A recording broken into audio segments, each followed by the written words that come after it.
শীতের গাছ কবে থেকে শুরু করব? শীতের চারা এখন দেখছি প্রচুর নার্সারিতে পাওয়া যাচ্ছে। শীতের কীভাবে মাটি প্রস্তুত করবো, কীভাবে আমরা প্রিপারেশান নেব, এই বিষয়ে একটু যদি জানান। তো তাই ভাবলাম প্রত্যেকে যেহেতু রিকোয়েস্ট করছে সেটার উপর অবশ্যই ভিডিও করতে হবে। প্রথমে বলে রাখি, শীতের গাছ এই সময় প্রত্যেক নার্সারি থেকে স্টার্ট হয়। কিছু নার্সারিতে অলরেডি চারা তৈরি হয়ে গেছে, যেমন দক্ষিণবঙ্গ কলকাতার সাইডে বেশ প্রচুর নার্সারি থাকে যারা অনেক অ্যাডভান্স গাছ করা শুরু করে দেয়। আর প্রচুর বাগানি রয়েছে যারা অ্যাডভান্স গাছ করে, যেমন মানে যাদের শেড রয়েছে, বিশেষ করে যাদের শেড রয়েছে তারা কিন্তু অ্যাডভান্স গাছ করবে। এবং অ্যাডভান্স কিন্তু সব গাছ করা যায় না। বেশ কিছু গাছ রয়েছে যে সমস্ত গাছগুলি হয়তো কম্পিটিশন লেভেলে নিতে হবে, অনেকটা ঝাড় করতে হবে, সেই সমস্ত গাছগুলি এই সময় থেকে স্টার্ট করলে গাছগুলো অনেকটা বেশি ঝাড় হয়। ঠিক আছে, সেক্ষেত্রে গাছগুলি পরবর্তীতে মানে গাছের উপর অনেকটা পরিচর্যা করা যায়, ঠিক সেই সময় সেটা খুব ভালো হয়।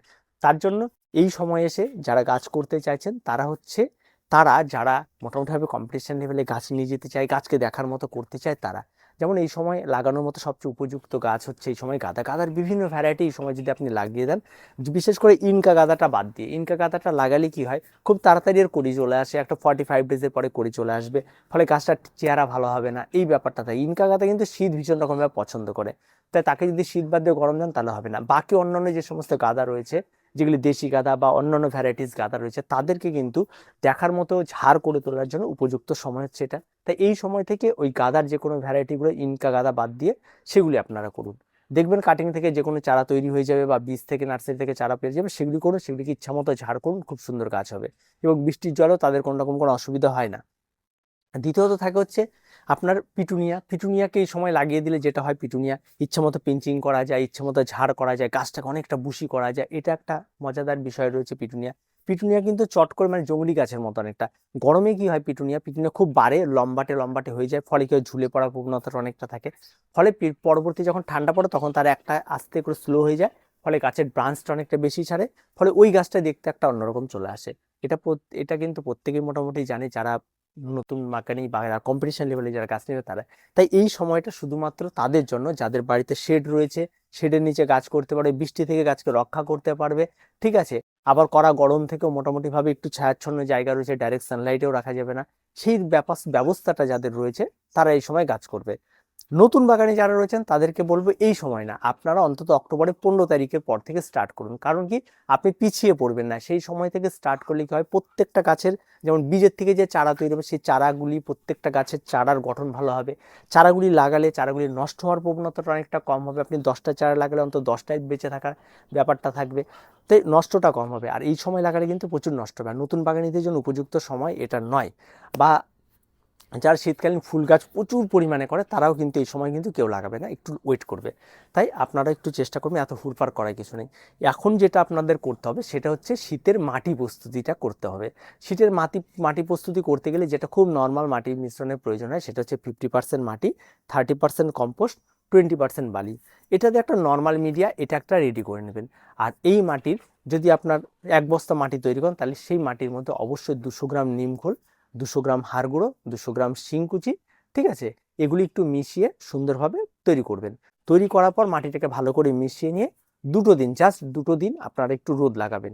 ঠিক আছে, রোদ লাগিয়ে একদম কড়া শুকিয়ে একদম ধুলো বানিয়ে দেবেন না। ঠিক আছে, হালকা একটু জল দিয়ে একটু মশা রেখে রোদ লাগাবেন খোলামেলা অবস্থায়, বা রোদ না লাগালে খোলা জায়গাতে রাখলেও হবে। ঠিক আছে, 2টো দিন রেখে দেবেন। রেখে দেওয়ার পর সেটাকে একটা বস্তায় ভরে আপনারা অন্তত দিন সাতেক রেখে দেবেন, অন্তত 10 দিন থেকে 15 দিন রেখে দেবেন। তারপরে সেই সমস্ত গাছ টবগুলি মাটিগুলি বের করবেন, তার মধ্যে সাপ অ্যান্টিফাঙ্গাল হোক, ব্যাবিস্টিন হোক, যে কোনো কিছু অন্তত প্রতি টবের জন্য অন্তত আপনার 1 চামচের 4 ভাগের 1 ভাগ ব্যবহার করবেন, দিয়ে অন্তত মাটিটাকে ব্যবহার করবেন, মিশ্রণটা তৈরি করে মাটিতে দিয়ে দেবেন, টবে দিয়ে তারপর চারা আপনার প্রতিস্থাপন করতে। তবে হ্যাঁ, এখন থেকে যারা গাছ লাগাতে চাইছেন যে আগামী মানে সেপ্টেম্বর মাসে 1 তারিখ থেকে, তারা এখন থেকে মাটি প্রস্তুত করুন। মানে যে কোনো গাছ লাগানোর অন্তত 15 দিন আগে এই প্রস্তুতিগুলো শুরু করে দেবেন, তাহলে খুব ভালো হবে। দ্বিতীয়ত, আপনি কোন জায়গাটাতে করতে চাইছেন বাগানটা, সেটা একটা বিষয় রয়েছে। যেহেতু শীতকালীন মানে শীতকালে সূর্যালোকটা খুব কম থাকে, মানে খুব কম সময়ের আলো আমরা পাই, তা আপনি যেখানেই গাছ করবেন সেখানে চেষ্টা করবেন যে সকালবেলা ঘুম থেকে ওঠা থেকে শুরু করে একদম মানে 3টে পর্যন্ত কড়া রোদ লাগবে, এরকম জায়গাতে কিন্তু শীতকালীন বাগান সবচেয়ে ভালো হবে। তাই আপনি ছাদে যে কোনো জায়গায় যদি এইরকম রোদ লাগে, সেই জায়গাটাকে আপনাকে চুজ করে নিতে হবে, সেই জায়গাটাতে কিন্তু শীতকালীন বাগান জন্য একদম উপযুক্ত সময়। কেউ যদি মনে করেন যে আমার এখানটায় 1 ঘন্টা রোদ লাগে, আমার এখানে 2 ঘন্টা রোদ লাগে, আমার এখানে কি ইমপ্রেশন করা যাবে কম রোদে খুব ভালো হয়, এইরকম কোনো শীতকালীন গাছ হয় না। শীতকালীন প্রত্যেকটা গাছ রোদে হয়। ঠিক আছে, এগুলো আপনাকে জাস্ট বোকা বানানো হবে আর কিচ্ছু না। তাই এগুলি এগুলি বোকামিতে যাবেন না, চেষ্টা করবেন। তবে হ্যাঁ, যেখানে রোদ লাগে না তার মানে কি সেখানে গাছ হবে না? সেখানেও গাছ হবে।